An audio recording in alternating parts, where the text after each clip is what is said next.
Hello everyone, welcome to definite success पाठशाला। मैं आपकी हिंदी एजुकेटर रूपाली वर्मा।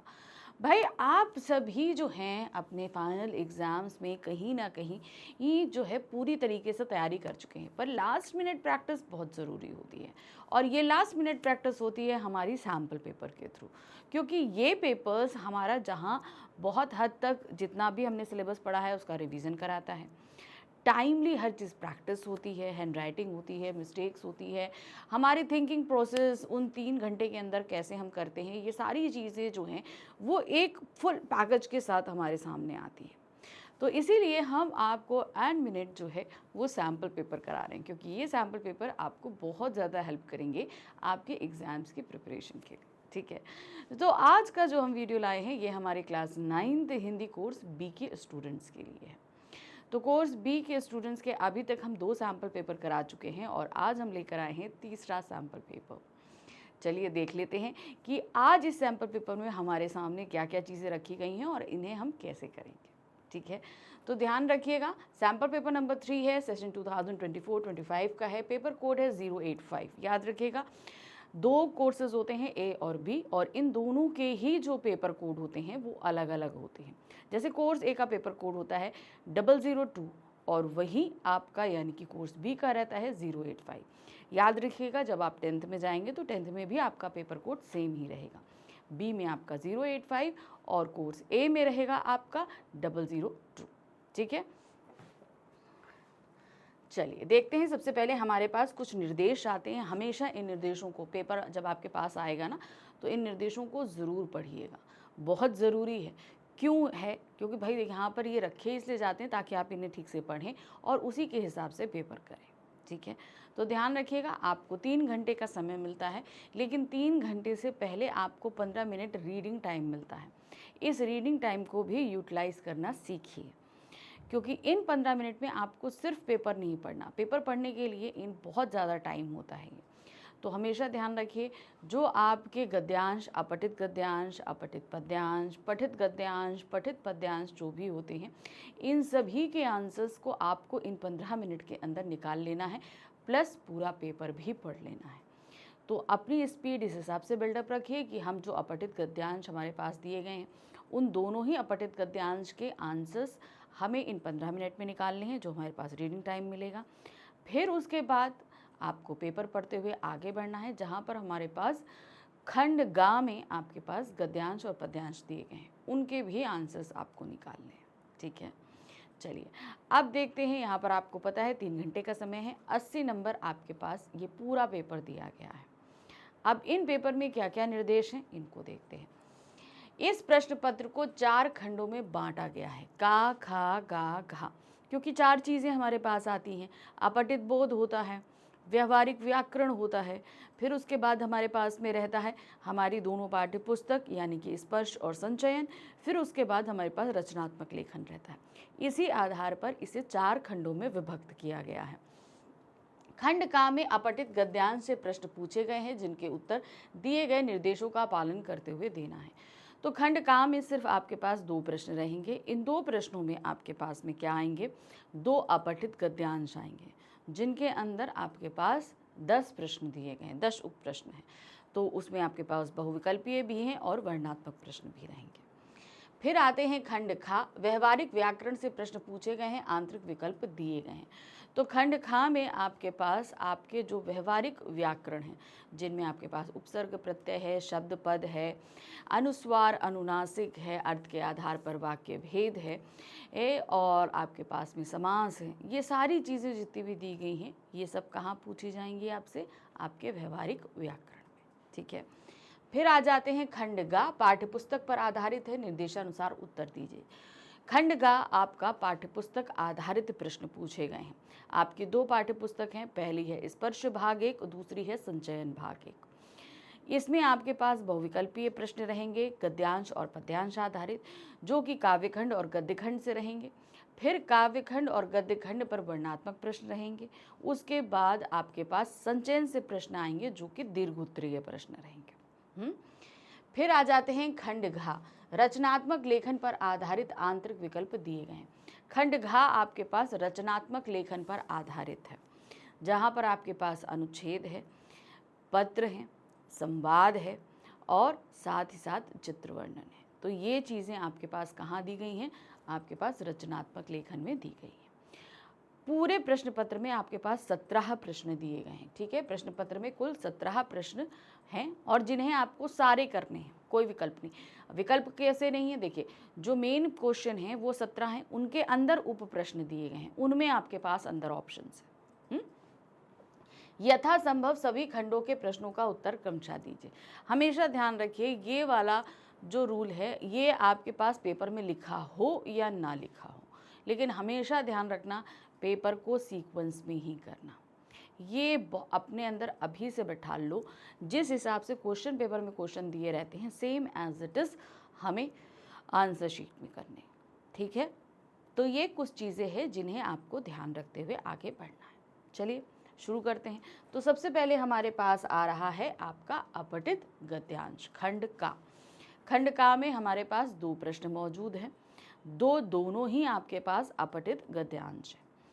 पहला जो गद्यांश, जैसे जो 2 गद्यांश है आपके पास, दोनों ही गद्यांश में बहुविकल्पीय वर्णनात्मक है। 3 बहुविकल्पीय प्रश्न रहेंगे, 2 वर्णनात्मक प्रश्न रहेंगे। वर्णनात्मक प्रश्न रहेंगे 2-2 नंबर के, तो ये हो जाएंगे 4 नंबर के। बहुविकल्पीय 3 नंबर के आएंगे 3 प्रश्न, तो ये हो जाएंगे आपके 3। तो ये टोटल एक गद्यांश आपका 7 नंबर का आएगा और 2 गद्यांश आपके 14 नंबर के आएंगे। चलिए देखिए क्या है। निम्नलिखित गद्यांश को पढ़कर पूछे गए प्रश्नों के उत्तर हमें देने हैं। हमेशा ध्यान रखिए, आप ये चाहते हैं कि आप, चूँकि गद्यांश हमारा पहले पढ़ा नहीं होता, तो हमें लगता है कि किसी तरीके से हम जल्दी से सारी चीज़ें कर लें। तो उसके लिए बेस्ट तरीका ये होता है कि आप जो है पहले क्वेश्चन पढ़ लीजिए, फिर गद्यांश पढ़िए, तो आप बहुत आसानी से सारे गद्यांशों के उत्तर, जितने भी प्रश्न हैं उनके उत्तर आप दे लोगे। चलिए गद्यांश देखिए। गीता के इस उपदेश को लोग प्रायः चर्चा करते हैं। कौन सा? कर्म करें, फल की इच्छा ना करें। ठीक है, कि ये अक्सर इसकी चर्चा वाकई कॉमनली बहुत बार ये करी जाती है। ये कहना तो सरल है पर पालन करना उतना सरल नहीं है। यानी कि हम जैसे ही कर्म करते हैं तुरंत इसका नतीजा हमें क्या मिलेगा, हम ये सोचने लगते हैं। कर्म के मार्ग पर आनंद पूर्वक चलता हुआ उत्साही मनुष्य यदि अंतिम फल तक ना भी पहुंचे तो भी उसकी दशा कर्म ना करने वाले की अपेक्षा अधिकतर अवस्थाओं में अच्छी रहेगी। कहने का तात्पर्य क्या है? देखिए यहाँ पर कर्म के मार्ग पर आनंद पूर्वक, यानी कि हम अपना काम बहुत ही एंजॉय करते हुए अगर चल रहे हैं। उत्साही मनुष्य यदि अंतिम फल तक ना भी पहुंचे, यानी कि हमें जो उससे रिक्वायरमेंट है, हम अगर वो हमको ना मिले तो भी उसकी दशा, तो भी हमारी दशा, यानी कि हम जो काम कर रहे हैं वो कर्म ना करने वाले से बेहतर रहती है। ठीक है, समझ में आया? हम खुशी खुशी अपना काम कर रहे हैं, लेकिन हमें कहीं ना कहीं क्या है, हमको जो उसका रिजल्ट मिलना चाहिए नहीं मिला, तो भी क्या है कि हम जो है, जो व्यक्ति का कर्म कर ही नहीं रहा है, उसे तो कुछ एक्साइटमेंट ही नहीं है, उसे कोई चीज़ की इच्छा ही नहीं है। तो हमें तो जो हमने किया उससे उतना नहीं मिला, कम तो मिला पर मिला। तो हमारी कर्म ना करवान का, जो बिल्कुल कर्म नहीं कर रहा, उससे हमारी सिचुएशन बेहतर रहती है। क्योंकि एक तो कर्म करते हुए उसका जो जीवन बीता वह संतोष या आनंद में बीता, यानी कि हमें कर्म करने में सेटिस्फैक्शन मिला और हम एंजॉय भी किया। उसके उपरांत फल प्राप्त ना होने पर भी उसे यह पछतावा ना रहा कि मैंने प्रयत्न नहीं किया। ठीक है, मुझे बाद में ये पछतावा नहीं लगा, मैंने कोशिश ही नहीं करी। फल पहले से कोई बना बनाया पदार्थ नहीं होता। अनुकूल प्रयत्न कर्म के अनुसार उसके एक एक अंग की योजना होती है। किसी मनुष्य के घर का कोई प्राणी बीमार है, ठीक है, अगर कोई प्राणी बीमार है, वह वैद्यों के यहाँ से जब तक औषधि ला लाकर रोगी को देता जाएगा तब तक उसके चित्त में संतोष रहेगा, यानी कि हमको सेटिस्फेक्शन रहेगा। प्रत्येक नए उपचार के साथ जो आनंद और उन्मेष होता रहा है, यह उसे कदापि प्राप्त ना होता। ठीक है, मान लीजिए कि हमारे घर में कोई बीमार है तो हम उसकी सेवा करते रहेंगे, दवाइयाँ लाते रहेंगे, माना कि वो ठीक भी नहीं हो पाएगा, कुछ भी है, लेकिन हमें ये सेटिस्फेक्शन तो रहेगा कि हमने उस व्यक्ति की सेवा करी, जितना ज़रूरत था हमने सब कुछ किया। यदि वह रोता हुआ बैठा रहता, मान लीजिए कि हम कर्म नहीं करते, अरे बीमार है, हम रोते रहें, तो क्या होगा? रोने से क्या वो व्यक्ति ठीक हो जाएगा? नहीं ठीक होगा ना। उसको तो जो तकलीफ हो रही है उसे तो भोगनी पड़ेगी, और आप तो बिना कुछ किए बैठे, आप तो प्रयत्न भी नहीं कर रहे।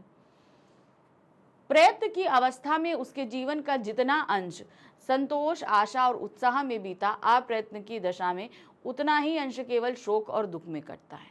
यानी कि हम अगर कर्म करेंगे, उसके लिए दवाइयाँ लाएंगे, उसके पैर में दर्द है पैर दबा दें, कुछ भी जो हम करें, ठीक है, उसकी अपेक्षा अगर हम कुछ ना करें, हम रोते रहे तो क्या होगा, दुख और कष्ट में बीतेगा। लेकिन हमने कुछ किया तो हमें संतोष तो है कि हम उसके लिए कुछ कर रहे हैं। इसके अतिरिक्त रोगी के ना अच्छे होने की दशा में भी वह आत्मग्लानि के उस कठोर दुख से बचा रहेगा। मतलब अंदर हमें इस चीज़ का पछतावा नहीं होगा, अरे हमने उसके लिए दवा लाई होती तो वो ठीक हो गया होता, उसको इतना तकलीफ ना होती। जो उसे जीवन भर यह सोच सोच कर होता कि मैंने पूरा प्रयत्न नहीं किया। कर्म में आनंद अनुभव करने वालों का नाम ही कर्मण्य है।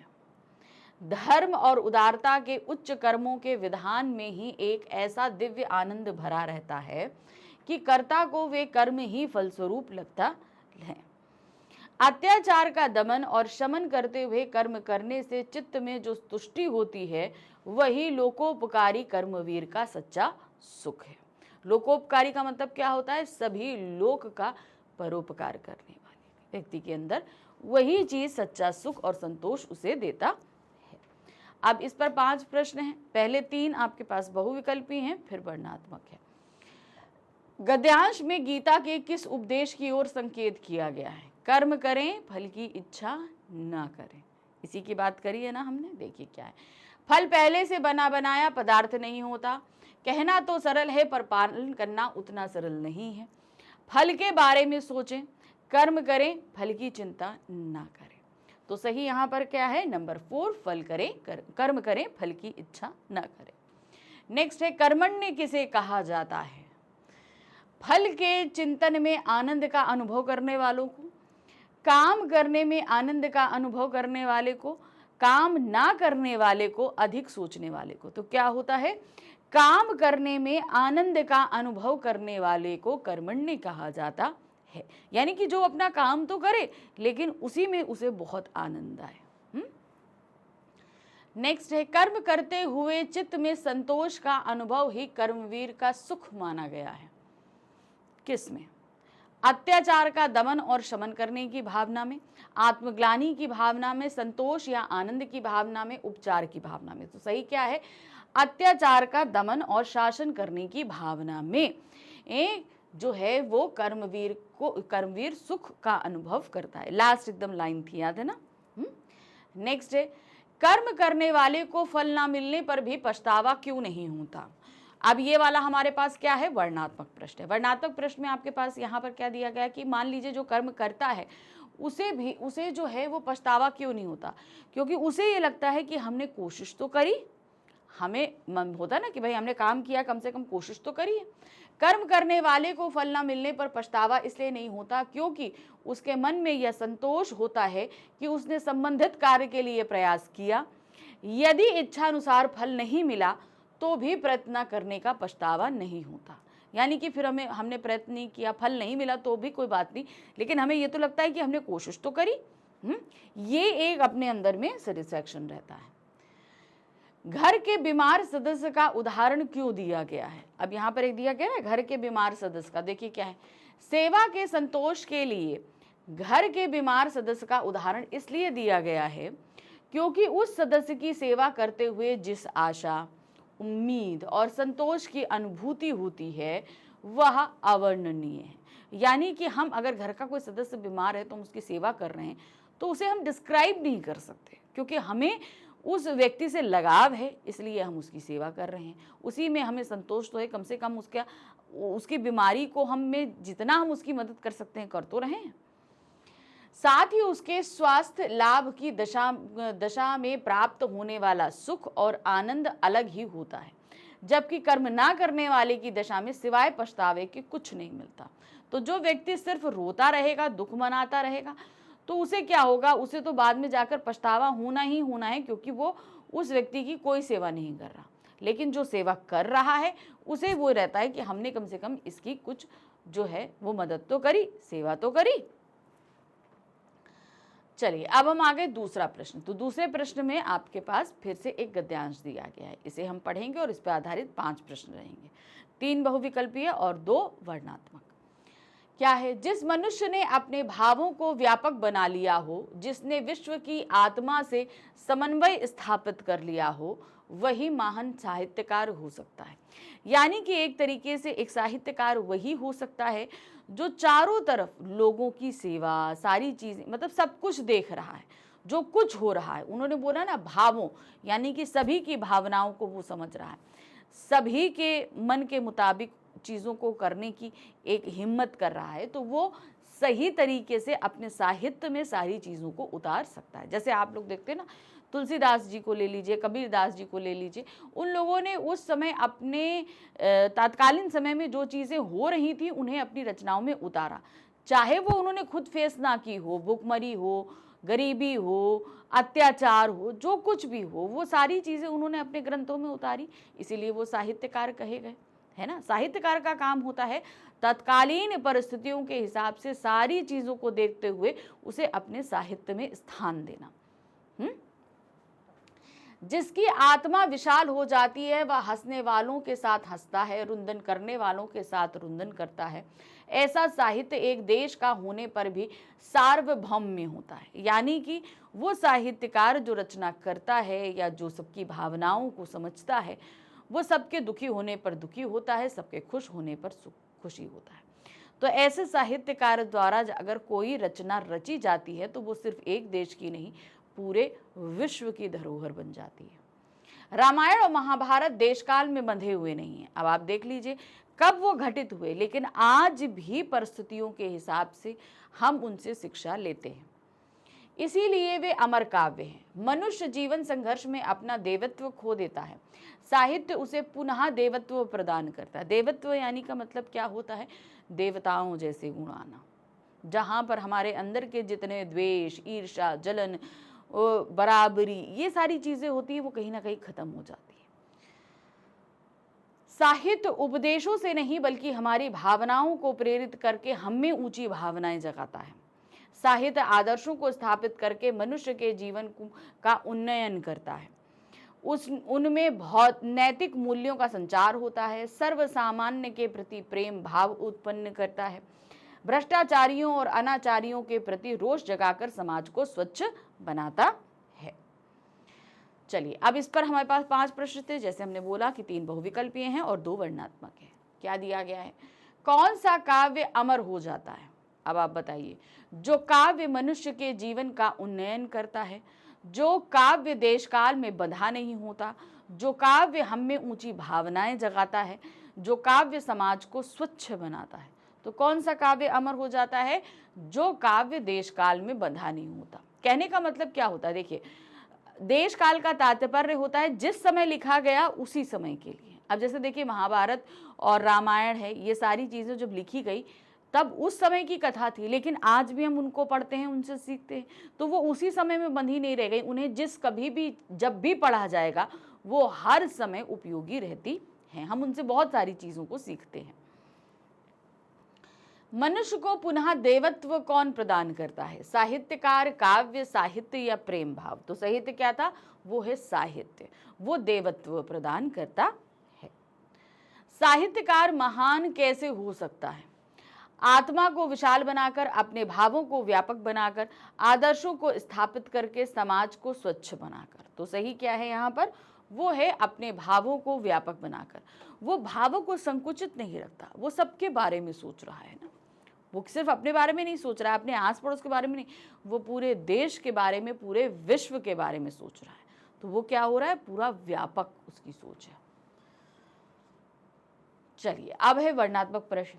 लेखक ने रामायण और महाभारत को कैसा काव्य बताया है और क्यों? तो सही क्या है? लेखक ने रामायण और महाभारत को अमर काव्य बताया है क्योंकि ये दोनों देशकाल में बंधे हुए नहीं हैं, जो जन जन की मानसिक, सामाजिक, यहाँ तक कि राजनीतिक भावनाओं को भी निर्देशित करते हैं। इसीलिए ये एक देश का साहित्य होने पर भी सार्वभौम्य है। यानी कि मान लीजिए देश का है, लेकिन ये विदेशों में भी पढ़ा जाता है, समझा जाता है, क्योंकि इससे लोग बहुत कुछ सीखते और समझते हैं। 5वां प्रश्न है, मानव जीवन में साहित्य का क्या महत्व है? मानव जीवन के में साहित्य का महत्व देखिए क्या है। साहित्य आदर्शों को स्थापित करके मनुष्य के जीवन का उन्नयन करता है।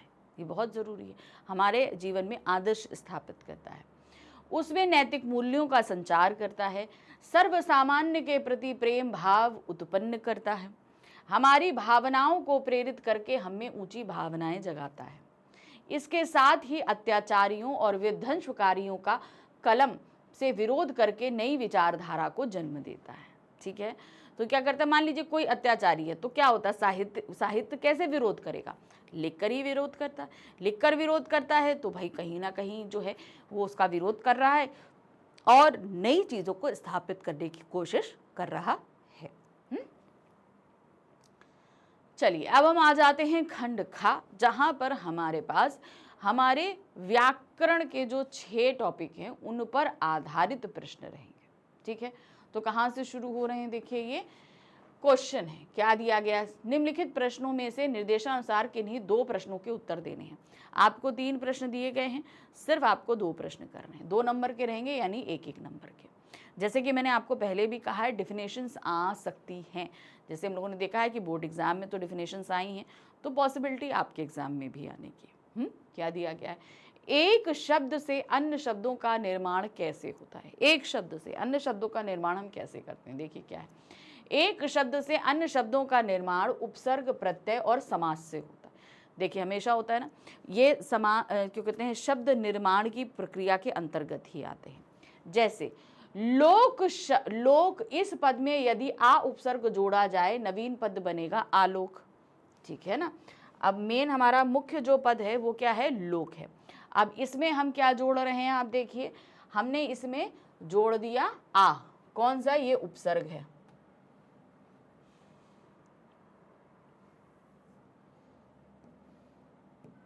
जैसे हमारा मूल शब्द क्या है, लोक। ठीक है, ये लोक हमारा क्या है, ये होता है मूल शब्द। ठीक है, अब इसमें हमने अगर उपसर्ग जोड़ा आ, तो ये क्या बन गया, आलोक। ठीक है, ठीक है, आलोक। फिर अगर हम देखेंगे आलोक, इस शब्द में यदि इक प्रत्यय जोड़ा जाए तो नवीन शब्द बनेगा अलौकिक।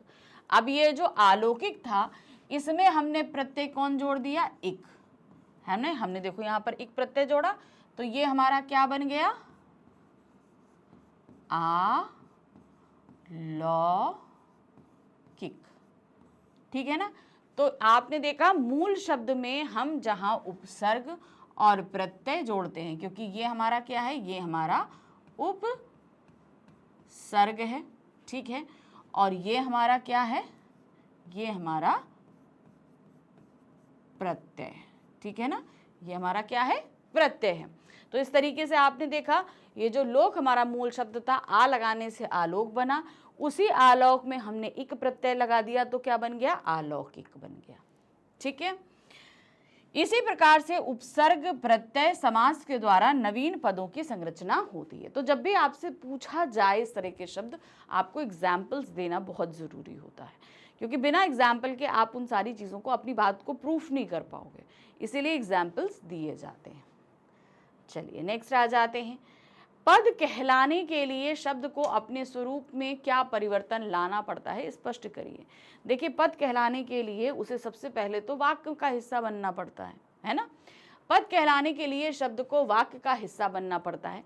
जैसे गाय, यह शब्द है, क्यों, क्योंकि इसे हमने अभी तक वाक्य में इस्तेमाल नहीं किया, ये इंडिविजुअल है, अकेला है, तो ये क्या हो गया, ये शब्द हो गया। गाय घास खाती है, अब वाक्य का हिस्सा होने के कारण यहाँ गाय क्या हो गया, पद हो गया, क्योंकि इसका परिचय हो जाएगा, ये एक संज्ञा पद हो जाता है। ठीक है, और इसकी क्रिया क्या हो जाती है, खाती है, खाती है क्रिया के साथ संबंध है। तो इस तरीके से वाक्य में इस्तेमाल करने से उसका अपना एक परिचय हो जाता है, मतलब उसकी एक आइडेंटिफिकेशन हो जाती है, तो इसीलिए उसे हम क्या कहते हैं, पद कहते हैं। एक ही शब्द के अलग अलग रूप क्या कहलाते हैं? मान लीजिए एक ही शब्द है, उसके अगर हम अलग अलग रूप लेंगे तो उन्हें क्या कहलाते हैं। देखिए यहाँ पर क्या है, एक ही शब्द के अलग अलग रूप पद कहलाते हैं। जैसे देखिए क्या है, लड़का खेलता है, लड़के ने पुस्तक पढ़ी, लड़के के लिए फल लाओ। तो अब यहाँ पर आप देख रहे हो इसका रूप कैसे होगा। चलिए यहाँ पर आपको समझाना भी तो जरूरी है। जैसे यहाँ पर लड़का है, ठीक है, ये लड़का हमारा क्या है, आप देख रहे हैं ये लड़का क्या है, ये है पुल्लिंग है, ये तो हमें पता है लड़का पुल्लिंग होता है, ठीक है। फिर ये क्या है, एक वचन है, तो ये क्या है, एक वचन है। कारक क्या लगा है, चूंकि यहां पर है तो ये हो जाता है हमारा कर्ता कारक, ठीक है। अब उसके बाद आ जाते हैं लड़के ने पुस्तक पढ़ी, ठीक है। अब अगर हम इसका देखेंगे तो क्या है, ये हमारा है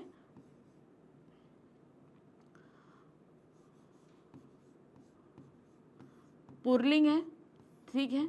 यहां पर आप क्या देख रहे हैं, ये एक वचन ही है। फिर उसके बाद हमारा यहाँ पर क्या होता है, यहाँ पर ने लगा है तो भी यहाँ पर कर्ता कारक ही है, लेकिन स्वरूप बदल गया। यहाँ देखिए लड़का है, यहाँ लड़के है, ठीक है, स्वरूप बदला। फिर है लड़के, यहाँ पर भी आप क्या देख रहे हो, यहाँ पर भी ये एक वचन है, पुल्लिंग है। साथ ही देखिए यहाँ पर के लिए लगा है तो कारक बदल गया, कौन सा हो गया, संप्रदान कारक। कर्ता ने कर्म को करण से संप्रदान के लिए, तो ये हमारा क्या हो गया, ये हो गया संप्रदान कारक, ठीक है। कौन सा कारक है, ये संप्रदान कारक हो गया।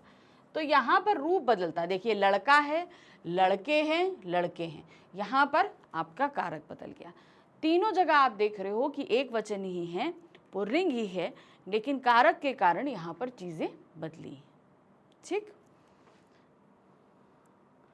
चलिए अब हम आ गए अपने नेक्स्ट पर, क्या दिया गया है, निम्न में से किन्हीं दो शब्दों में उचित स्थान पर अनुस्वार और अनुनासिक प्रयोग कर उन्हें मानक रूप दीजिए। अब यहाँ पर क्या लिखा है, मजुला, मजुला तो होता नहीं है तो क्या होगा, मंजुला, क्या होगा, मंजुला। तो यहाँ पर क्या लगेगा, आपका अनुस्वार लगेगा। फिर आते हैं प्रियंका, तो यहाँ पर क्या लग जाएगा, प्रियका लिखा हुआ है, यहाँ पर भी अनुस्वार लगेगा।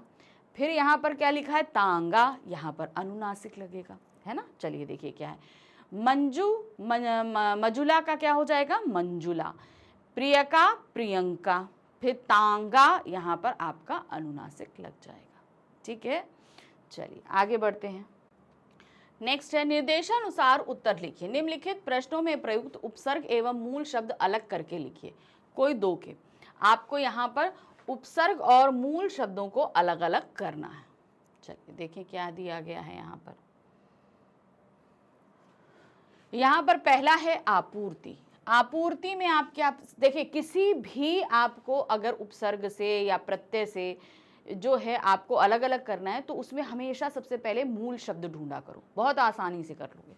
जैसे यहाँ पर हम क्या देख रहे हैं, यहाँ पर मूल शब्द हमारा क्या है, पहले प्रत्यय हमारा क्या है, आ, और इसमें मूल शब्द क्या है आपका, पूर्ति, ठीक है। फिर नेक्स्ट आ जाते हैं सपाट। सपाट में आपका उपसर्ग क्या है, स, और यहाँ पर मूल शब्द क्या है, पाठ, ठीक है। नेक्स्ट है संसार, तो यहाँ पर क्या है, सन प्लस सार, ठीक है। तो समझ में आ गया। तो इसमें आ है, इसमें सा है, इसमें देखिए ऊपर बिंदी लगी है इसलिए यहाँ पर सम हो जाएगा, ठीक है, सम प्लस सार, संसार। चलिए देखते हैं आगे। देखिए आपूर्ति में आ उपसर्ग है और पूर्ति मूल शब्द है। सपाट में सा उपसर्ग है, पाठ मूल शब्द है। संसार में सन उपसर्ग है और सार, यहाँ पर सन नहीं होगा, यहाँ सम होगा, ठीक है, म है यहाँ पर, समसार, ठीक है। क्योंकि जब हम याद रखिएगा, जब भी हम यहाँ पर इसके साथ व्यंजन संधि है ना यहाँ पर, तो जब सा जोड़ते हैं तो मूल के अनुसार यहाँ पर ये सन बन जाता है, ठीक है। नेक्स्ट आते हैं, निम्नलिखित मूल शब्दों में प्रत्यय जोड़कर बनने वाले शब्द लिखिए। चलिए अब यहाँ पर प्रत्यय जो हमने लिखा, मूल शब्द भी दिया गया है, प्रत्यय भी दिया गया है, आपको यहाँ पर उससे जो शब्द बन रहा है वो लिखना है। विद्या प्लस वान, तो यहां पर आपका क्या होगा, विद्यावान। ठीक है, नेक्स्ट आते हैं उदार प्लस ता, तो क्या हो जाएगा, उदारता। नेक्स्ट आते हैं चालाक प्लस ई, तो क्या हो जाएगा, चालाकी। ठीक है, ये हमारे शब्द बनेंगे। ठीक, चलिए देखिए क्या है, विद्या, क्या वहां पर हो जाएगा, विद्यावान कह लीजिए या विद्वान कह लीजिए, दोनों सही है। ठीक है, विद्यावान भी सही होगा और विद्वान भी सही होगा। उदारता हो जाएगा, फिर चालाकी हो जाएगा। नेक्स्ट आते हैं, निम्नलिखित में से किन्हीं 3 प्रश्नों के उत्तर दीजिए। अब यहाँ पर हमारे पास हमारी जो टॉपिक है, कौन सी, संधि। ठीक है, स्वर संधि दी गई है, तो उसी से हमें यहाँ पर लिखना है। 5 स्वर संधियाँ हम लोगों ने पढ़ी है ना, दीर्घ संधि, गुण संधि, यड़ संधि, अयादि संधि और वृद्धि संधि, है ना, पढ़ी है ना, वही। तो देखिए क्या है, अतिशय प्लस उक्ति, तो क्या होगा, अतिशयोक्ति। ठीक है, यहाँ पर क्या होगा, अतिशयोक्ति, अलंकार है ना, अतिशयोक्ति अलंकार। तो यहाँ पर क्या हो जाएगा, अतिशय तो हम लिख देंगे, और ये जो ऊ की मात्रा है ये यो में बदल जाएगी आपकी। फिर है छात्रा प्लस वास, तो यहाँ पर क्या हो जाएगा, छात्रावास। नेक्स्ट आते हैं हर्षातिरेक, इसका संधि विच्छेद करना है, तो क्या हो जाएगा, हर्ष प्लस अतिरेक, क्या होगा, हर्ष प्लस अतिरेक। वक्रोत्री, तो यहाँ पर क्या होगा, वक्र प्लस उक्ति। ठीक है, वक्रोत्री मतलब क्या हो जाएगा, वक्र प्लस उक्ति। चलिए अब हमारे पास नेक्स्ट हमारा टॉपिक है विराम चिन्ह पर आधारित। ठीक है, विराम चिन्ह दिए गए हैं, इन पर हमें देना है। तो सही से देखिएगा क्या दिया है, माँ ने कहा अविनाश खेलते खेलते खाना नहीं चाहिए, तो माँ के बाद कॉमा आएगा, अविनाश से जो है कॉमा मतलब अल्प विराम आएगा, फिर अविनाश से उद्धरण चिन्ह शुरू होगा, जो यहाँ पर पूर्ण विराम लगाकर फिर उद्धरण चिन्ह खत्म होगा। देखिए यहाँ पर क्या है, माँ ने कहा अल्प विराम, फिर उद्धरण चिन्ह शुरू हुआ अविनाश, फिर अल्प विराम, खेलते खेलते के बीच योजक चिन्ह, फिर यहाँ पूर्ण विराम और उद्धरण चिन्ह का अंत होगा। हे भगवान तुम्हें कब अक्ल आएगी, अब यहाँ पर हे भगवान के बाद विस्मयादि बोधक चिन्ह रहेगा। ठीक है, तुम्हें कब अक्ल आएगी, क्वेश्चन मार्क, है ना। तो देखो यहाँ पर क्या है, हे भगवान विस्मयादि बोधक चिन्ह, तुम्हें कब अक्ल आएगी, उसके बाद आपका प्रश्नवाचक चिन्ह।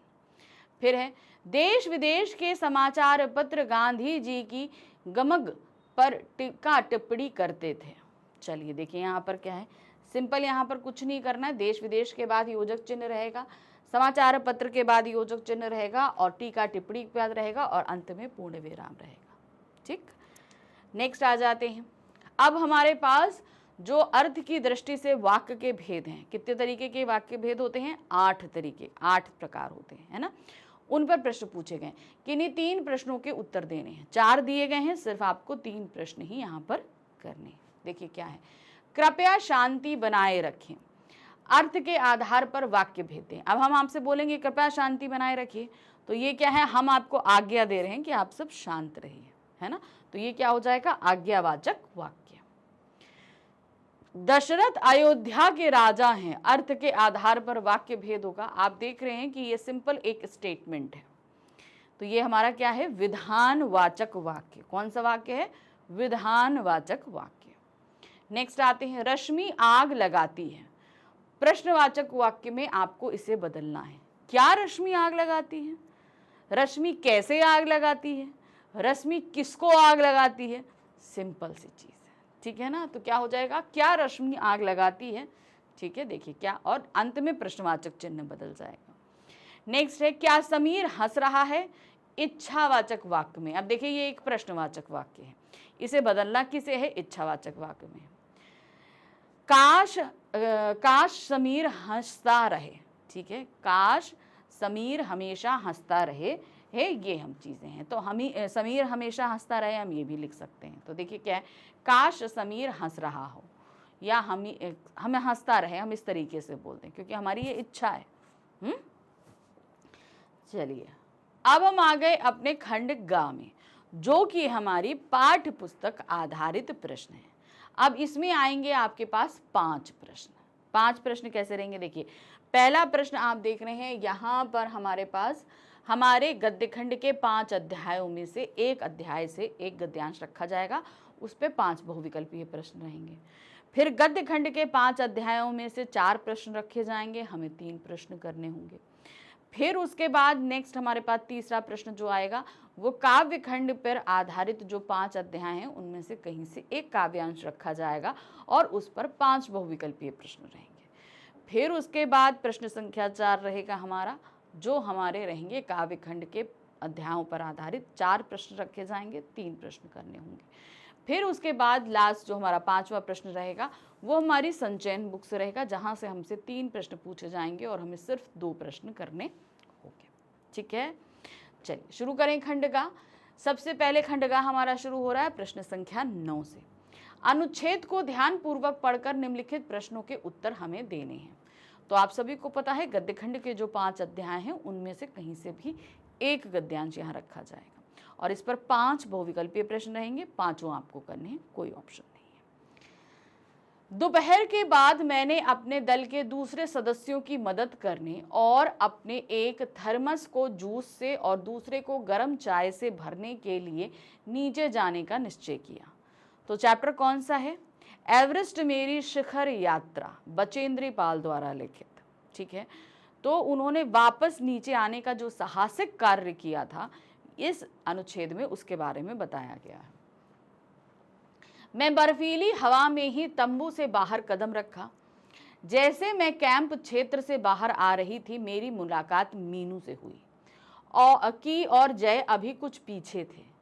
मुझे जय जेनेवा सपर की चोटी से ठीक नीचे मिला।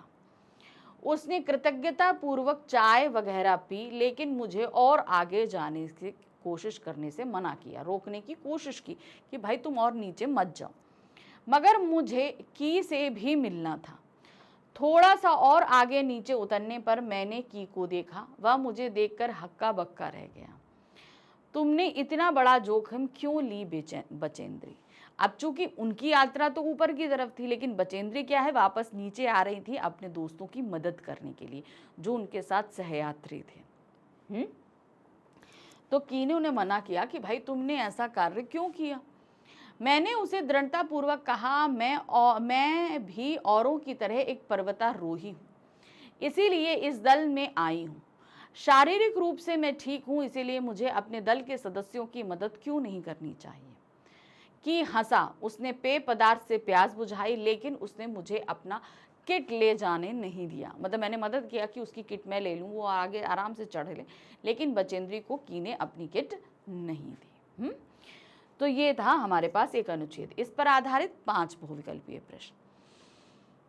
दल के दूसरे सदस्यों की सहायता हेतु लेखिका ने क्या करने का निश्चय लिया था? सभी विकल्प सही हैं। अब ये सही करने के लिए तो सारे विकल्प पढ़ने पड़ेंगे। देखिए क्या है, वापस नीचे जाने का, ऑक्सीजन लेकर जाने का, रस्सी को मजबूती से बांधने का। तो उन्होंने क्या विकल्प लिया था? उन्होंने जो लिया था वापस नीचे जाने का, कि भाई मैं चाय और जूस लेकर नीचे जाते हैं और जो उनके मित्र आ रहे हैं उनकी मदद करने के लिए उन्होंने नीचे जाने का फैसला किया था। लेखिका बर्फीली हवा में ही तंबू से बाहर क्यों निकली थी? उन्हें वहां गर्मी लग रही थी? नहीं, उसे पीछे रह गए साथियों की मदद करनी थी। वह अपने साथियों को ढूंढना नहीं चाहती थी, उसके साथी उससे आगे चले गए थे। तो क्यों था कारण? उसे पीछे रह गए साथियों की मदद करनी थी, इसलिए वो बर्फीली हवाओं में अपने तंबू से बाहर निकली थी। नेक्स्ट है, जय ने लेखिका को और आगे जाने से रोकने का प्रयास क्यों किया? जय ने तो कहा था कि भाई आगे मत जाओ, लेकिन लेखिका कहती है कि उसे अभी की से भी मिलना है ना? तो क्या था? क्योंकि आगे जाने में खतरा था। इनमें से कोई नहीं, क्योंकि आगे जाने में जय का परेशानी हो रही थी, जय को परेशानी हो रही थी, क्योंकि जय को लेखिका से कुछ बात करनी थी। तो रीजन क्या था? क्योंकि आगे और खतरा था, इसलिए जय ने उसे आगे जाने से रोका था। कि लेखिका को देखकर हक्का बक्का क्यों रह गया? अब वो हक्का बक्का रह गया क्योंकि भाई ये काम आगे बढ़ने का था और लेखिका ऊपर से नीचे उतर रही थी। क्योंकि वह दुर्गम मार्ग पर साथियों की सहायता करने के लिए पुनः वापस आई थी, क्योंकि वह काफी डरी हुई थी, क्योंकि वह चाय बनाकर लाई थी, क्योंकि वह अकेले दुर्गम मार्ग पर नहीं जाना चाहती थी। तो सही क्या है? क्योंकि वह दुर्गम मार्ग पर साथियों की सहायता के लिए वापस आई थी। इस बात को देखकर कि जो है वो हक्का बक्का रह गया था। इसीलिए मुझे अपने दल के सदस्यों की मदद क्यों नहीं करनी चाहिए? कथन से लेखिका के किस स्वभाव का पता चलता है? साहसी होने का, साहसी और परोपकारी होने का, इनमें से कोई नहीं। परोपकार की भावना होने का। देखिए भाई, उन्होंने दुर्गम रास्ते पर वापस जाने की हिम्मत करी तो साहस है, और वो दूसरों की मदद करना चाह रही थी तो परोपकारी है। तो सही क्या है? साहसी और परोपकारी होने का पता चलता है। चलिए नेक्स्ट आ जाते हैं प्रश्न संख्या 10। यहाँ पर हमारे पास क्या रखा गया है? निम्नलिखित प्रश्नों में से किन्हीं 3 प्रश्नों के उत्तर 25 से 30, ये जो शब्द लिमिट दी गई ना, इसे स्ट्रिक्टली फॉलो कीजिएगा, ध्यान रखिए। 30 शब्दों से ज़्यादा आपका नहीं होना चाहिए। शब्दों में दीजिए, 6 नंबर का रहेगा। अब देखिए क्या है, आपके जो गद्य खंड है उसके 5 अध्याय हैं। 5 अध्याय में से आपके पास 4 प्रश्न रखे जाएंगे। आपको सिर्फ 3 प्रश्न करने हैं, और उन 3 प्रश्नों के उत्तर आपको देने कितने हैं? 25 से 30 शब्दों में। एक प्रश्न के लिए आपको मिलेंगे 2 नंबर। देखिए क्या है, खरबूजे बेचने वाली बुढ़िया को रोते देखकर लेखक चाह कर भी क्या ना कर सका। वो उसके रोने का कारण नहीं जान सका। क्यों? क्योंकि उसकी पोशाक कहीं ना कहीं फुटपाथ में उसके बगल में बैठकर, उस बुढ़िया के बगल में बैठकर उसको वो हालचाल, उसकी तकलीफ, उसकी परेशानी का कारण उसे नहीं पूछने दे रही थी, है ना। तो वो चाहता तो था, मगर उसकी पोशाक उसे नहीं बैठने दे रही थी। देखिए क्या है, खरबूजे बेचने वाली बुढ़िया को रोता देखकर लेखक ने उसके दुख को महसूस किया। वह बुढ़िया के पास बैठकर अपने हृदय की अनुभूति प्रकट करना चाहता था, पर अपनी पोशाक के कारण चाहकर भी ऐसा ना कर पाया। तो वो क्या चाहता था? वो उसके दुख का कारण जानना चाहता था, लेकिन क्यों नहीं कर पाया? क्योंकि उसकी पोशाक कहीं ना कहीं उसे वहां बैठने और उस बुढ़िया का हाल पूछने में रोक रही थी। तुम कब जाओगे अतिथि पाठ में आए कथन की व्याख्या कीजिए। अंदर ही अंदर कहीं मेरा बटुआ कांप गया। अब अंदर ही अंदर बटुए का कांपने का तात्पर्य है बजट का हिल जाना, यानी कि बटुए पर बहुत ज्यादा बोझ पड़ जाना, पैसे का ज्यादा खर्च होना। अब देखिए, उनके घर में आए हुए थे मेहमान की आओ भगत, सारी चीजों में पैसा खर्च होता है।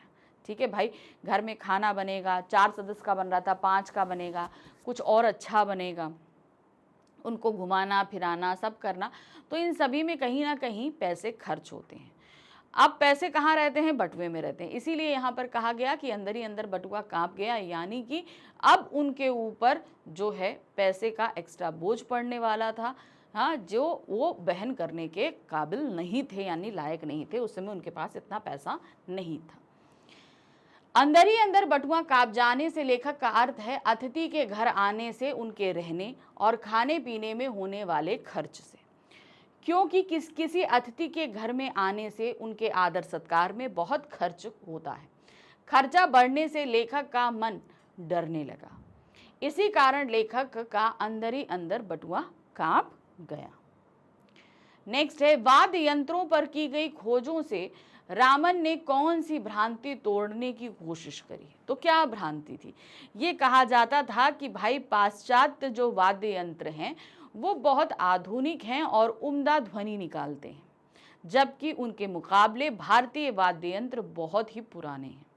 ठीक है, उनमें ऐसी कोई इतनी ध्वनि नहीं निकलती।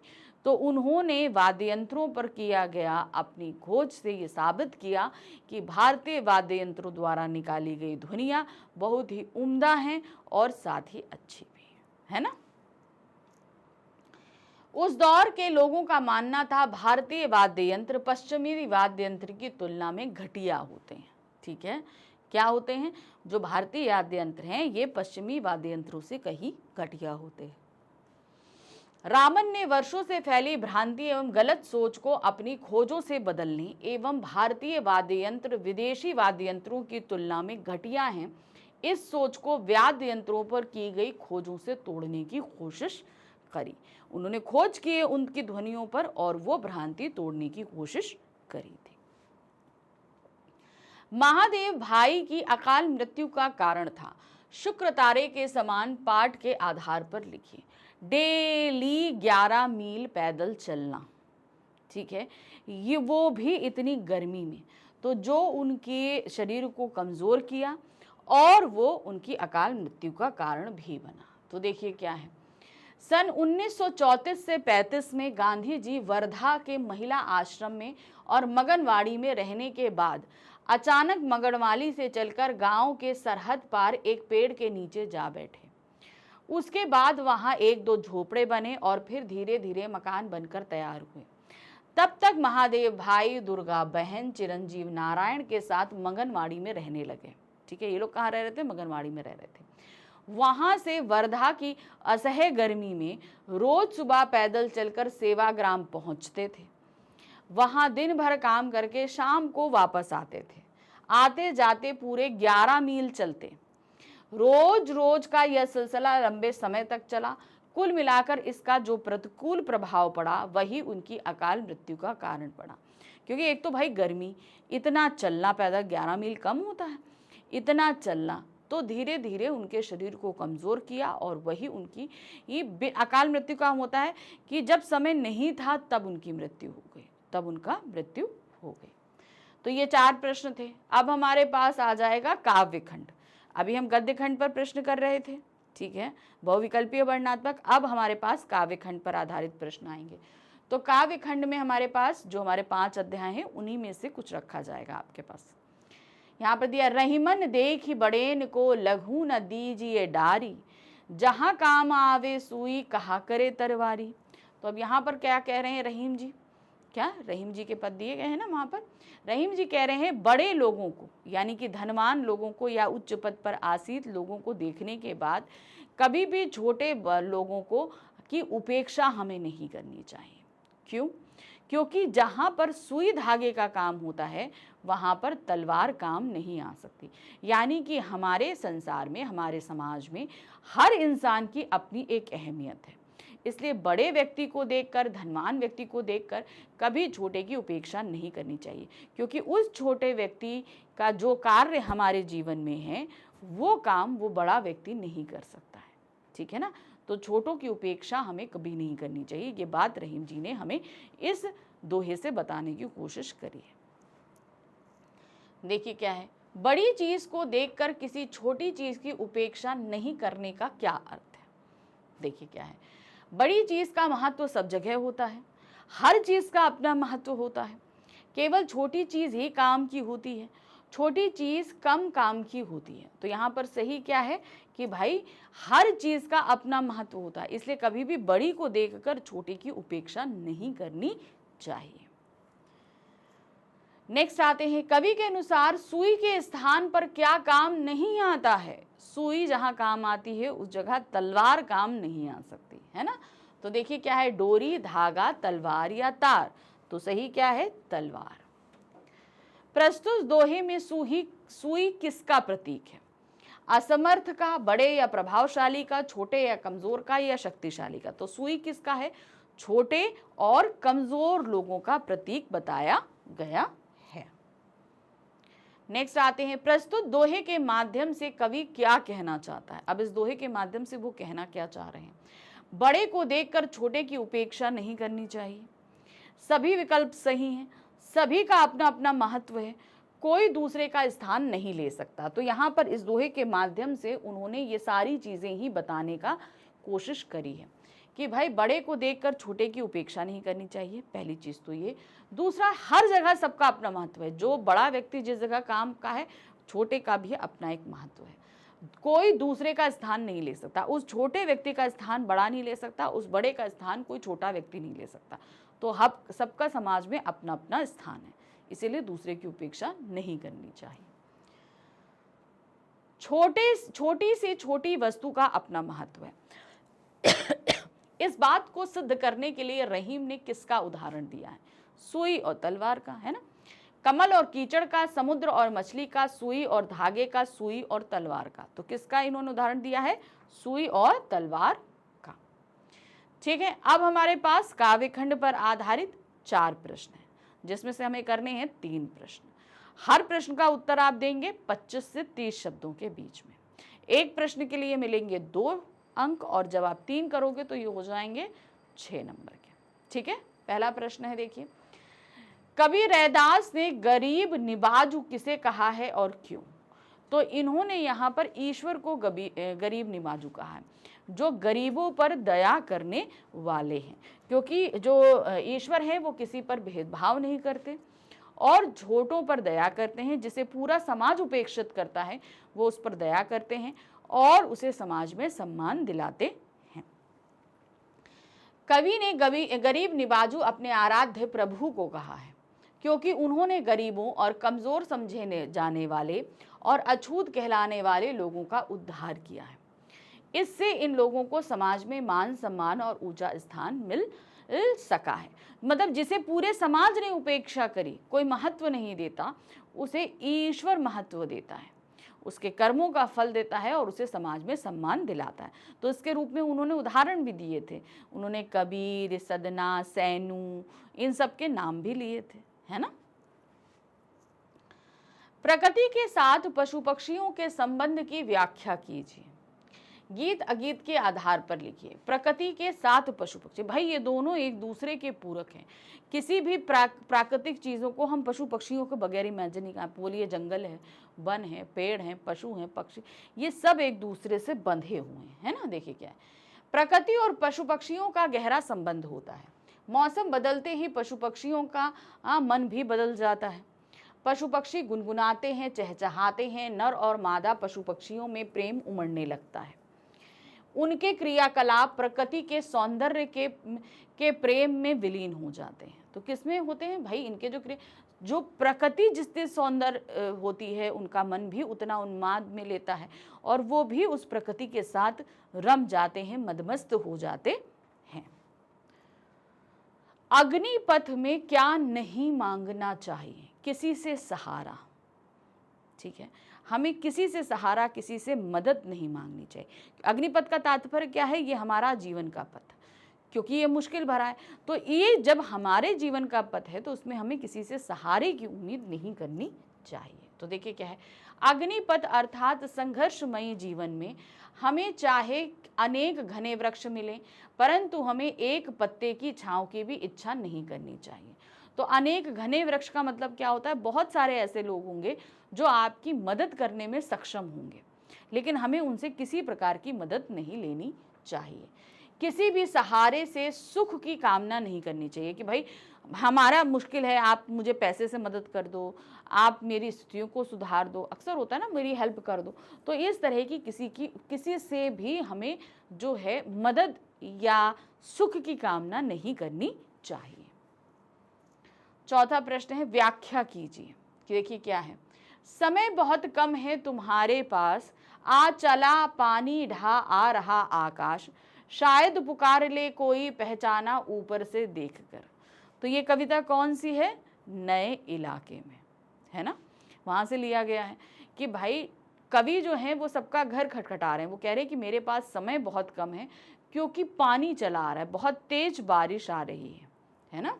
समय बहुत कम है तुम्हारे पास, क्योंकि अब उन्हें अपना घर नहीं मिल रहा है, ढूंढ रहे हैं, तो अब उनके पास अपने घर ढूंढने का समय बहुत कम बचा है। चला आ रहा ढा आ रहा आकाश, यानी कि आकाश में घने बादल छाते हुए चले आ रहे हैं। कब पानी बरसने लगेगा, इसलिए समय कम है। शायद पुकार ले कोई पहचाना ऊपर से देख ले। अब कवि को तो हर घर खटखटाने पर भी उनका घर नहीं मिल रहा, तो अब उन्हें उम्मीद यही बची है कि कोई कहीं से पहचाना ऊपर से देख ले और पुकार ले, हाँ यही घर है, चले आओ, है ना। देखिए क्या है, व्यक्ति के पास समय का अभाव है। नई परिस्थितियों में सभी काम में व्यस्त हैं, रोज नए परिवर्तन हो रहे हैं। ऐसे बदलते वातावरण में भी आशा की एक किरण अवश्य रहती है कि संभवतः कोई ऊपर से देख पहचान कर पुकार ले कि भाई ठीक है, यही वो घर है जहां तुम्हें आना है, चले आओ। ये एक उम्मीद है।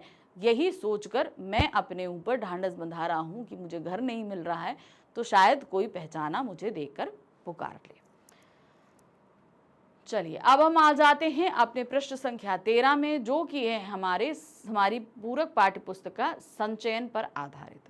अब संचयन में हमारे पास दिए गए हैं 4 अध्याय, गिल्लू स्मृति, कल्लू कुम्हार की उनाकोटी और मेरा छोटा सा निजी पुस्तकालय। ये 4 अध्याय दिए गए। इन 4 अध्यायों से रखे जाएंगे 3 प्रश्न, करने होंगे 2 प्रश्न। एक प्रश्न आप करेंगे 50 से 60 शब्दों के अंदर और उसके लिए आपको मार्क्स मिलेंगे 4। ठीक है, देखिए निम्नलिखित प्रश्नों में से किन्हीं 2 प्रश्नों के उत्तर लगभग 50 से 60 शब्दों में आपको देने हैं। ठीक, क्या दिया गया है? पहला प्रश्न है, एक, अब 3 प्रश्न दिए गए हैं, सिर्फ 2 प्रश्न करने हैं। लेखिका के पास कई पशु पक्षी थे जिनमें लेखिका का पशु पक्षी प्रेम स्पष्ट होता है, इसके बावजूद गिल्लू उनमें विशिष्ट कैसे था? क्योंकि गिल्लू एक ऐसा पशु था जो उन्हीं के कमरे में रहता था, उन्हीं की थाली के पास, कभी कभी उन्हीं की थाली में बैठकर खाना खाता था। ठीक है, और वो उन्हें ऐसी अवस्था में मिला था जिस अवस्था में उसके उपचार करके उन्होंने ठीक किया था, है ना। अब इसी को हम पूरा डिस्क्राइब करेंगे। लेखिका के पास बहुत से पशु पक्षी थे जिनमें लेखिका का गहरा लगाव था। हमने चैप्टर समझाते समय भी आपको बताया था, उनके पास उनका एक कुत्ता था, वसंत हिरन था, सोना, मोर मोरनी थे, बहुत सारे पशु पक्षी उनके पास में थे। उनमें से किसी को भी लेखिका के साथ उनकी थाली में खाने की छूट नहीं थी, लेकिन गिल्लू उनमें अपवाद था। कोई भी उनके खाने के कमरे तक में एंटर नहीं करता था, लेकिन गिल्लू जो है वो बिल्कुल अलग था। वो उनकी शुरू में तो उनकी थाली में ही बैठता था, फिर किसी तरह मुश्किल से उसको अलग बैठकर खाना सिखाया था। लेखिका जैसे ही खाने के कमरे में पहुंचती, गिल्लू खिड़की से निकलकर आंगन, दीवार, बरामदा पार करके मेज पर पहुंच जाता और लेखिका की थाली में बैठ जाता। लेखिका ने बड़ी मुश्किल से उसे थाली के पास बैठाना सिखाया। वह उनकी थाली में से एक एक चावल उठाकर बड़ी सफाई से खाता रहता। इसी गतिविधि से पता चलता है कि लेखिका के पास रहने वाले पशु पक्षियों में गिल्लू सर्वाधिक विशिष्ट था, क्योंकि भाई खाने का जो तौर तरीका था वो बाकी पशु पक्षियों के अलग था और गिल्लू के लिए अलग था। तो इसीलिए उससे हम पता कर सकते हैं कि वो उनको ज्यादा प्रिय था। लेखक को पुरस्कार स्वरूप मिली 2 पुस्तकों का कथ्य क्या था? मेरा छोटा सा निजी पुस्तकालय के आधार पर बताइए। 5वीं कक्षा में प्रथम स्थान प्राप्त करने के बाद उन्हें 2 पुस्तकें इनाम में मिली। किसको? लेखक धर्मवीर भारती को। अब उन 2 पुस्तकों जो है इनाम में मिली वो बिल्कुल अलग अलग थी। एक में जहाँ पर पक्षियों, अलग अलग पक्षियों की प्रजातियाँ, उनकी बोलियाँ, इन सब के बारे में था। वहीं दूसरी जो पुस्तक थी ट्रस्टी द रग, उसमें पानी में चलने वाले जहाज़ों के बारे में था कि ये जहाज़ कहाँ से कहाँ जाते हैं, क्या सामान लाते हैं, क्या सामान ले जाते हैं, वेल कहाँ पाई जाती हैं, शार्क कहाँ पाई जाती हैं। तो इस तरह की 2 रहस्यमय संसार का परिचय इन 2 पुस्तकों के जरिए हमारे लेखक को प्राप्त हुआ था। लेखक को पुरस्कार स्वरूप में 2 पुस्तकें मिली थी। उनमें से एक का कथ्य था 2 छोटे बच्चों को घोंसले की खोज में बागों और कुंजों में भटकना और इसी बहाने पक्षियों की बोलियों, जातियों और आदतों को जानना। दूसरी पुस्तक का कथ्य था पानी के जहाज़ों से जुड़ी जानकारी एवं नाविकों की जानकारी व शार्क व्हेल के बारे में ज्ञान कराना।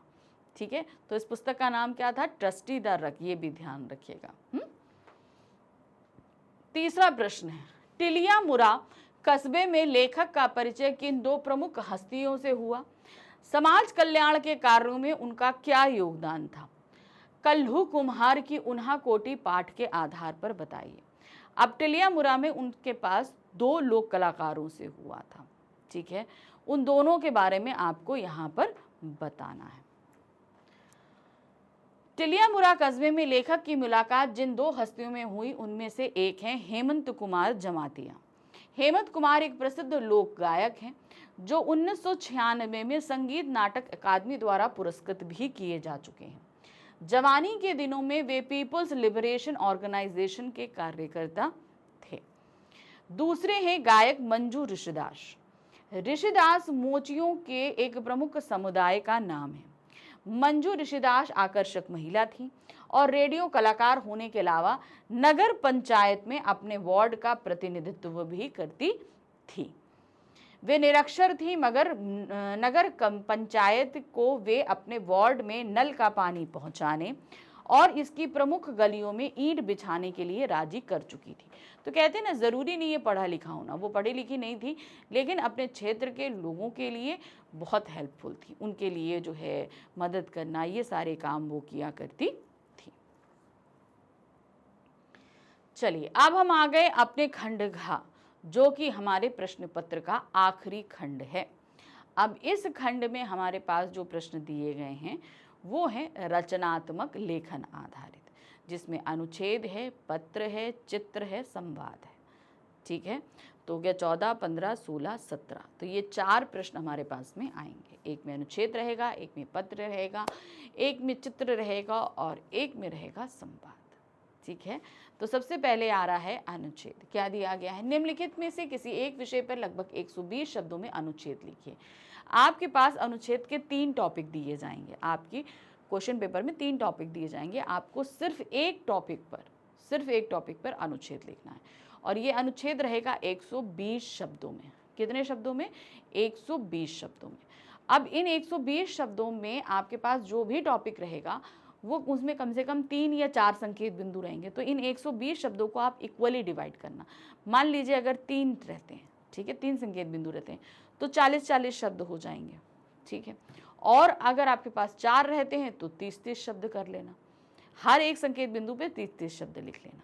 तो इस तरीके से आप इक्वली सारे संकेत बिंदुओं को डिस्क्राइब कर पाओगे।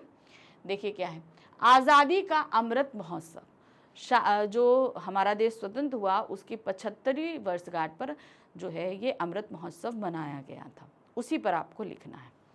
विषय पर दिए गए संकेत बिंदुओं के आधार पर अनुच्छेद लिखिए। अब जो भी आप एक अनुच्छेद करेंगे उसके लिए आपको 5 नंबर मिलेंगे, क्योंकि 3 में से आपको 1 करने, तो इसके लिए आपको कितने मिलेंगे? 5 नंबर। संकेत बिंदु है आज़ादी की 75वीं वर्षगांठ, फिर दूसरा है विभिन्न गतिविधियों का संगम, स्वतंत्रता सेनानियों का परिचय स्मरण। ठीक है, तो ये दिया रहेगा। चलिए देखते क्या है। भारत विश्व का सबसे बड़ा संवैधानिक देश है। भारत में विभिन्न प्रकार के जाति, धर्म, समुदाय, रंग, रूप, संस्कृति के लोग मिलजुल कर रहते हैं। 15 अगस्त 1947 को भारत में ब्रिटिश सरकार ने आज़ाद हुआ। ठीक है, ब्रिटिश सरकार ने उसे आज़ादी प्रदान की। हमारे स्वतंत्रता सेनानी सालों तक अंग्रेज सरकार से लड़ते रहे और अंत में हिंदुस्तान को आज़ाद किया। आज़ादी का अमृत महोत्सव प्रगतिशील भारत के 75वें वर्ष पूरे होने और यहाँ के लोगों, वो संस्कृति और उपलब्धियों की गौरवशाली इतिहास को याद करने और जश्न मनाने के लिए भारत सरकार की ओर से की जाने वाली एक पहल है। यानी कि 15 अगस्त 1947 को जो हमारा देश आज़ाद हुआ उसके 75 साल पर यह उद्घोषणा की गई कि ये आज़ादी का अमृत महोत्सव हम लोग मनाएंगे। अब इसके लिए बहुत सारी गतिविधियां भी डिसाइड की गई थी। पूरे देश में ये महोत्सव मनाया जाएगा। इसके लिए हर राज्य ने अपने अपने स्तर पर तैयारियां शुरू कर दी। हम सभी जानते हैं कि 12 मार्च 1930 को राष्ट्रपिता महात्मा गांधी ने नमक सत्याग्रह की शुरुआत की थी। 2020 में नमक सत्याग्रह के 91 वर्ष पूरे होने पर प्रधानमंत्री मोदी ने साबरमती आश्रम में अमृत महोत्सव की शुरुआत पद यात्रा को हरी झंडी दिखाकर किया। यानी कि वो जो नमक आंदोलन हुआ था उसके 91 वर्ष यानी कि 2020 में जो है इस महोत्सव की शुरुआत की गई। 15 अगस्त 1922 को देश की आज़ादी के 75 साल पूरे होने थे। यानी कि 20 से ये अमृत महोत्सव शुरू हुआ और 22 में जब 75 साल पूरे हुए तब तक ये चला। इसी बात को ध्यान में रखते हुए 75वीं वर्षगांठ के से 1 साल यानी कि 15 अगस्त 1921 से इस कार्यक्रम की शुरुआत की गई, जिसमें देश के अदम्य भावना और उत्साह दिखाने वाले सांस्कृतिक कार्यक्रम भी आयोजित किए जा रहे थे। इनमें संगीत, नृत्य, प्रवचन, प्रस्तावना, पठन शामिल है। युवा शक्ति को भारत के भविष्य के रूप में दिखाते हुए गायकों ने 75 स्वर के साथ साथ 75 नर्तक होंगे जो प्रोग्राम किए गए। चूंकि 75 एक आंकड़ा रखा गया था 75 साल में, तो गायक भी 75, नर्तक भी 75। यह कार्यक्रम 15 अगस्त 1923 को जारी रहेंगे। ठीक है, तो यह हमारा पहला अनुच्छेद हुआ। दूसरा अनुच्छेद है अपनी मातृभाषा। हमारी मातृभाषा क्या है? हिंदी। विषय पर दिए गए संकेत बिंदु के आधार पर अनुच्छेद लिखा है। मातृभाषा का अर्थ, मातृभाषा की विशेषताएं और मातृभाषा का महत्व, ये 3 चीजें आपको इसमें लिखनी है। देखिए क्या है।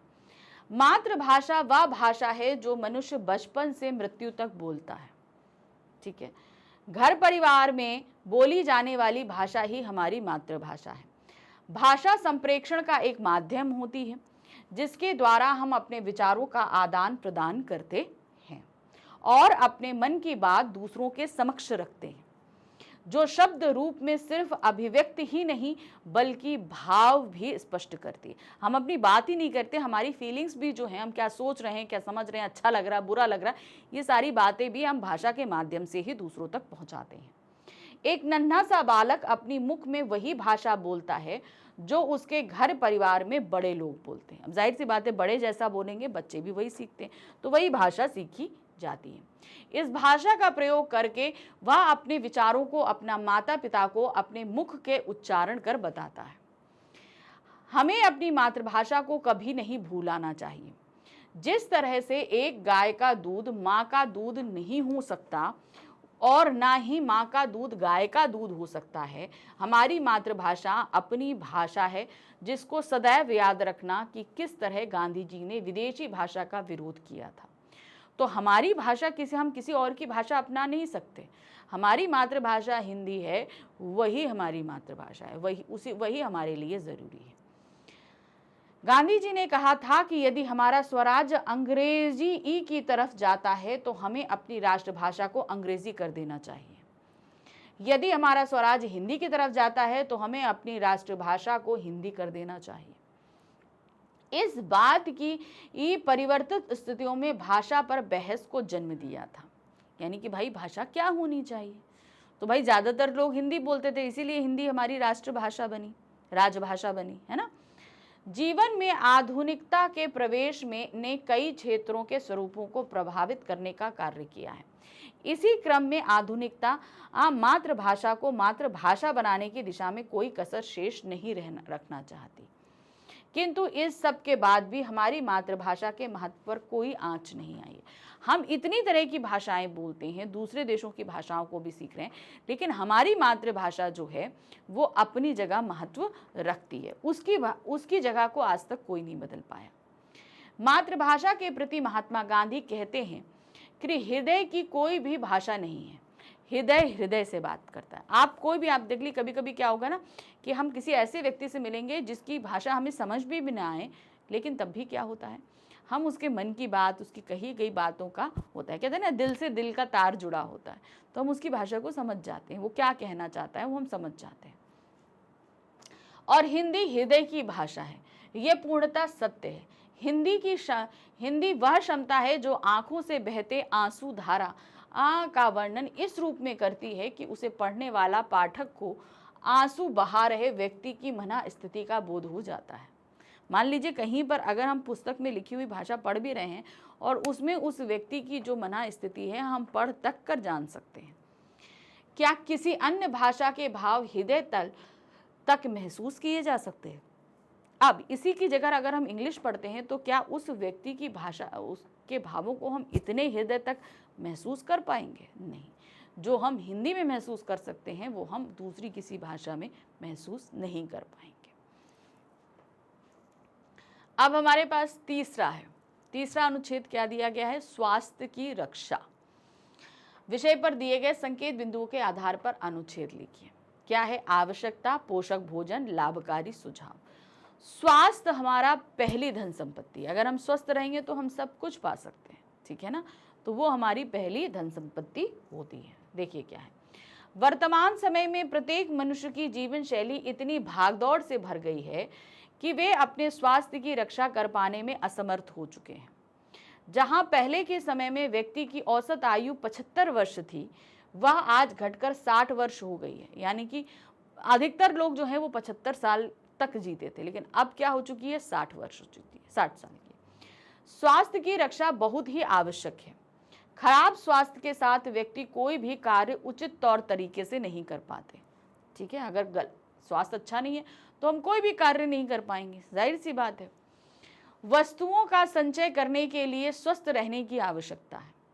कहा जाता है कि स्वस्थ शरीर में ही स्वस्थ मन का वास होता है, इसीलिए स्वास्थ्य की रक्षा हमारे लिए आवश्यक है। स्वास्थ्य की रक्षा के लिए पोषक भोजन लेना अति आवश्यक है। अगर आप चाहते हो कि आप हेल्दी रहो तो आपको पोषक खाना खाना चाहिए। हरी सब्जियां, दूध, दही, फल आदि का सेवन हमारे शरीर की प्रतिरोधक क्षमता को बढ़ाते हुए हमारे स्वास्थ्य की रक्षा करता है। आजकल जंक फूड, फास्ट फूड का प्रचलन अपने चरम पर है। इसकी चपेट में लाखों लोग आ चुके हैं और इसी कारण वे अपना स्वास्थ्य खराब कर चुके हैं। तो अब बहुत सारे जैसे लोग पिज़्ज़ा, बर्गर, ये सारी चीज़ें डेली नहीं, वंस इन अ वाइल खा लेना चाहिए, लेकिन जो लोग इस तरह का जंक फूड डेली खा रहे हैं उनके लिए बहुत ही नुकसानदेह है। आजकल के बच्चों को मोटापा, सुस्ती व भिन्न भिन्न प्रकार की बीमारियों ने जकड़ लिया है।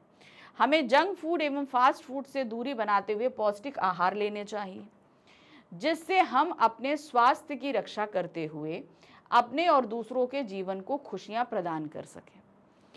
सभी को अपने अपने भोजन में मांसपेशियों और ऊतकों को सबल बनाने के लिए प्रोटीन, ऊर्जा या शक्ति प्रदान करने के लिए कार्बोहाइड्रेट और वसा, मजबूत हड्डियों और रक्त के विकास के लिए खनिज लवण और स्वस्थ जीवन एवं शारीरिक विकास के लिए विटामिन आदि आवश्यक सभी तत्व डालने चाहिए। यानी कि आप ऐसा नहीं है कि आपको जो भोजन लेना है उसमें ये सारी चीज़ें आप खाते हैं ना, घर में दाल चावल सब्जी रोटी, दाल लीजिए, हरी सब्जी लीजिए, इसमें हम समझ लीजिए हमारे शरीर की जितनी रिक्वायरमेंट है उसे हम 95% पूरा कर पाते हैं। ठीक है, तो वो जो घर का खाना होता है वो इतना पौष्टिक होता है। चलिए अब आ गए भाई, अनुच्छेद हो गए। अब हम आ गए प्रश्न संख्या 15 पे, जहां हमारे सामने रहेंगे 2 पत्र, दोनों में से हमें करना होगा एक पत्र। ठीक है, क्या दिया गया है? उत्तराखंड आपदा में स्वयं भोगी कठिनाइयों का वर्णन करते हुए अपने मित्र को पत्र लिखिए। तो उत्तराखंड में जो आपदा आई उसे आपने खुद भोगा है और उसका वर्णन करते हुए आपको अपने मित्र को पत्र लिखना है। तो आपके सिलेबस में अनौपचारिक पत्र हैं तो दोनों ही अनौपचारिक रहेंगे। तो अनौपचारिक पत्र में सबसे पहले पत्र लिखने वाले यानी कि सेंडर का एड्रेस होता है। यहाँ पर क्या है? ग्राम पोस्ट पटना बिहार। ठीक है, आप पटना बिहार के रहने वाले हैं और उत्तराखंड गए थे तो वहाँ पर आपको ये सारी चीज़ें भोगनी पड़ी। ठीक है, दिनांक लिखिए, फिर प्रिय मित्र गोविंद, सह स्नेह नमस्कार। आशा है आप सपरिवार सकुशल होंगे। हमारा तुम्हारा बहुत दिनों से संपर्क नहीं था, किंतु मैं तुम्हें अपने साथ घटी एक दुर्घटना के विषय में बताना चाहता हूँ कि अभी पिछले वर्ष मैं अपने माता पिता के साथ 4 धाम की यात्रा पर गया था और उत्तराखंड में जो भयंकर त्रासदी हुई उसका भोक्ता बना। मैं अपने माता पिता के साथ केदारनाथ धाम पहुंचा ही था कि 16 जून को बादल फट जाने से उत्तराखंड की नदियों में भयंकर जल प्लावन हो उठा और उसने पूरे क्षेत्र को तहस नहस कर दिया। मैं तो ईश्वर की कृपा और स्थानीय लोगों की सहायता से माता पिता के साथ सकुशल बच गया। ऐसी विषम परिस्थितियों में पुजारी जी ने मुझे अपने घर पर बैठाया था, इसीलिए प्राण रक्षा हो गई। बाद में जो भयंकर त्रासदी टीवी समाचार पत्रों में देखी पड़ी उससे तो यही प्रतीत हुआ कि हम सच में भाग्यशाली ही थे जो बच पाए। 2 दिनों तक मैं वहीं फंसा रहा क्योंकि वापस आने के सारे रास्ते बंद हो चुके थे, किंतु सरकार ने तत्परता दिखाई और उस त्रासदी में फंसे लोगों के लिए राहत कार्य शुरू कर दिया। तभी सेना का हेलीकॉप्टर वहां पहुंचा, तब उनकी सहायता से हम तीनों बच पाए और देहरादून तक आ सके। वहां से मुझे अपने नगर के लिए रेल मिल गई और सकुशल घर आया, किंतु कई दिनों तक मैं वहां का दृश्य नहीं भूल पाया। मतलब वहां की जो हालत थी वो देखकर दिल कांप उठा था, मतलब चीज़ों को देख। सही बात है, हम लोगों ने तो टीवी और वगैरह में देखा था कितना बुरी हालत थी। हम जब मिलेंगे तब विस्तार से चर्चा होगी और मैं तुम्हें अपना अनुभव बताऊंगा। शेष फिर आपका मित्र राहुल। ठीक है, तो इस समय उस पूरी त्रासदी का यहाँ पर वर्णन हुआ। अब अथवा करके दूसरा प्रश्न दिया गया है, दूसरा पत्र है, वो करिए या ये करिए, दोनों में से आपको कोई एक करना है रहेगा। विदेश में रहने वाले अपने मित्र को भारतीय पर्वों की विशेषता बताते हुए लगभग 120 शब्दों में पत्र लिखना है। तो 5 नंबर का पत्र तो हमारे पास दिया ही गया है ना। विजयनगर दिल्ली, दिनांक 3 मई 2022। प्रिय मित्र गोविंद, सह स्नेह नमस्कार। तो हमेशा याद रखिएगा फॉर्मेट में क्या रहता है, पहले हम अपना एड्रेस लिखते हैं अनौपचारिक पत्र में। कल ही तुम्हारा पत्र मिला, पढ़कर एक नई जानकारी प्राप्त हुई। तुमने ऑस्ट्रेलिया में मनाए जाने वाले त्योहारों का बड़ा ही सुंदर वर्णन किया। अब मैं इस पत्र में भारतीय त्योहारों के विषय में लिख रहा हूँ। भारत त्योहारों का देश है, जिसमें दीपावली, दशहरा, होली, रक्षाबंधन, जन्माष्टमी, लोहड़ी, करवा चौथ, बसंत पंचमी, बैसाखी, 15 अगस्त, 26 जनवरी, 2 अक्टूबर, 14 नवंबर आदि प्रमुख हैं। तो वैसे तो बहुत सारे त्योहार हैं, इतने त्योहार की लिखते रहो तो पूरा एक पेज तो ऐसे ही भर जाएगा। पर इसके अतिरिक्त भी यहाँ बहुत से त्योहार मनाए जाते हैं। दीपावली अज्ञान पर ज्ञान की विजय है। दशहरा असत्य पर सत्य की जीत है। होली में सभी पुराने बैरों को भुलाकर एक दूसरे से गले मिलते हैं। हर त्योहार भारतीय बड़ी धूमधाम से मनाते हैं। दिवाली दीपों का त्योहार है, दशहरा मेलों का त्योहार है और होली रंगों का त्योहार है। मित्र, इस पत्र में इतनी जानकारी पर्याप्त है। शेष अगले पत्र में लिखूंगा। अपने माता पिता को मेरा प्रणाम कहना तथा छोटे भाई को प्यार देना। तुम्हारा अभिन्न मित्र पंकज। ठीक है, तो ये हो गए हमारे 2 पत्र। अब आगे प्रश्न संख्या 16 पे, जहां पर हमें एक चित्र वर्णन करना है।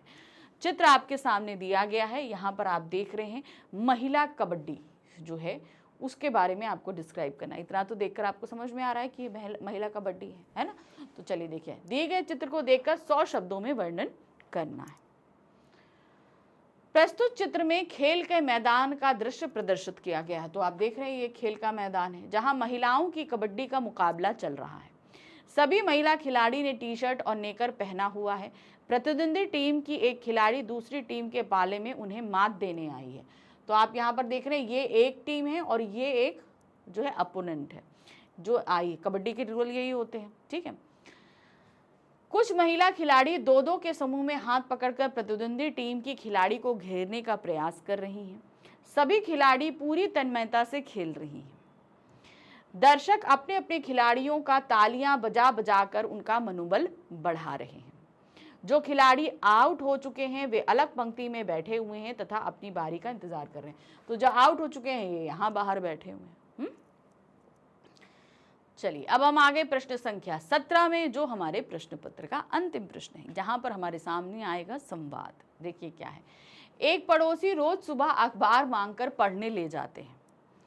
उनके विषय में पति और पत्नी के बीच होने वाले संवाद को लगभग 50 शब्दों में आपको लिखना है। ठीक है, तो ये 5 नंबर का रहेगा। तो भाई जैसे आपके घर में समाचार पत्र आता है, मगर पड़ोसी आते हैं वो पहले ही पत्र मांग के लेके चले जाते हैं। तो पति पत्नी के बीच इसके बीच संवाद हो रहा है।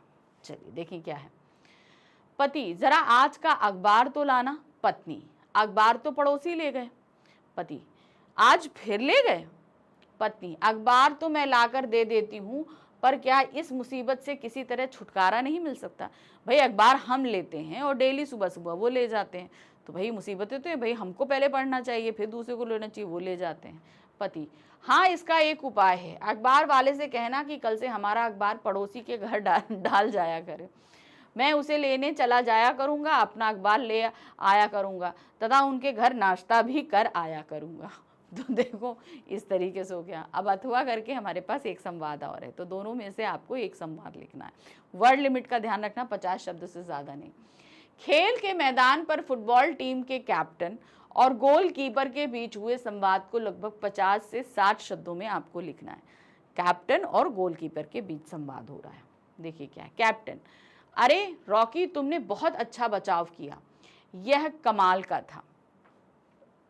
गोलकीपर, धन्यवाद कप्तान, इसमें पूरी टीम का साथ था।